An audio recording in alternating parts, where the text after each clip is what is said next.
ತುಳುನಾಡಿನಲ್ಲಿ ದೈವಾರಾಧನೆ ಎನ್ನುವುದು ಇಲ್ಲಿನ ಜನರ ನರನಾಡಿನಲ್ಲಿ ಬೆಸೆದು ನಿಂತಿದೆ. ತುಳುನಾಡಿನ ಪ್ರತಿಯೊಂದು ಕುಟುಂಬವು ವರ್ಷಕ್ಕೆ ಒಂದು ಬಾರಿ ತಮ್ಮ ಕುಟುಂಬಕ್ಕೆ ಸೇರಿದ ದೈವಗಳಿಗೆ ಕೋಲ ಕೊಡುವ ಸಂಪ್ರದಾಯವನ್ನ ಅನಾದಿ ಕಾಲದಿಂದ ಆಚರಿಸಿಕೊಂಡು ಬರುತ್ತಿದೆ. ಆದ್ರೆ ಕೆಲವು ಕುಟುಂಬಗಳು ಹರಕೆಯ ರೂಪದಲ್ಲಿ ದೈವಗಳಿಗೆ ಕೋಲ ಕೊಡುವ ಸಂಪ್ರದಾಯವೂ ಇದ್ದು, ಹೀಗೆ ಹರಕೆ ಕೋಲ ತೀರಿಸುವ ಅವಕಾಶವಿರುವ ಪ್ರಮುಖ ದೈವಸ್ಥಾನಗಳಲ್ಲಿ ದಕ್ಷಿಣ ಕನ್ನಡ ಜಿಲ್ಲೆಯ ಬಂಟ್ವಾಳ ತಾಲೂಕಿನ ಕಡಂಬು ಕಲ್ಕುಡ ಕಲ್ಲುಟ್ಟಿ ಕ್ಷೇತ್ರವು ಒಂದು.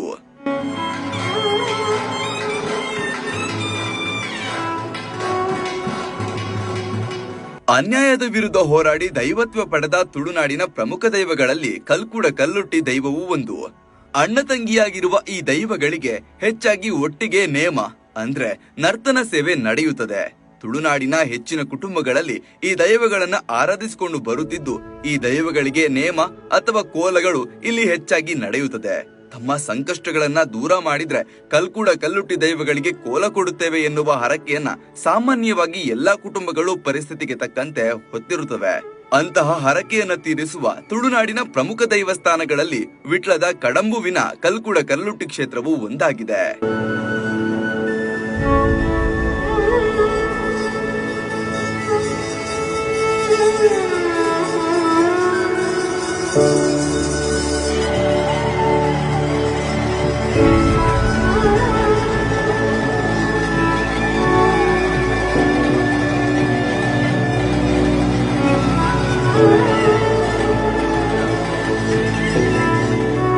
ಸುಮಾರು 600 ವರ್ಷಗಳ ಇತಿಹಾಸ ಹೊಂದಿರುವ ಈ ಕ್ಷೇತ್ರದಲ್ಲಿ ಭಾರಿ ಕಾರ್ಣಿಕವೂ ನಡೆಯುತ್ತದೆ.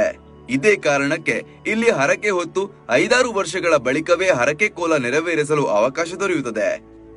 ವಾರದ ಪ್ರತಿ ಮಂಗಳವಾರ ಮತ್ತು ಶುಕ್ರವಾರದಂದು ಇಲ್ಲಿ ಕಲ್ಕುಡ ಕಲ್ಲುಟ್ಟಿ ದೈವಗಳ ನರ್ತನ ಸೇವೆ ನಡೆಯುತ್ತದೆ.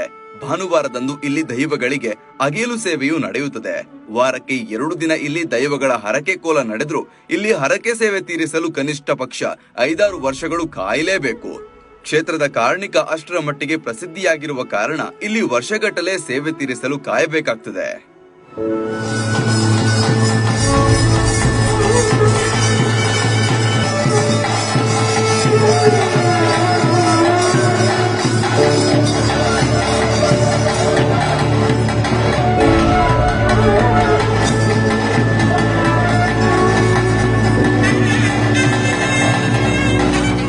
ತಮಗೆ ಅನ್ಯಾಯವೆಸದ ಕಾರ್ಕಳದ ಅರಸನ ಅರಮನೆಯನ್ನೇ ಸುಟ್ಟು ಬಂದ ಕಲ್ಕುಡ ಕಲ್ಲುರ್ಟಿ ಅಲ್ಲಿಂದ ನೇರವಾಗಿ ಪುತ್ತೂರು ತಾಲೂಕಿನ ಉಪ್ಪಿನಂಗಡಿಗೆ ಬರ್ತಾರೆ.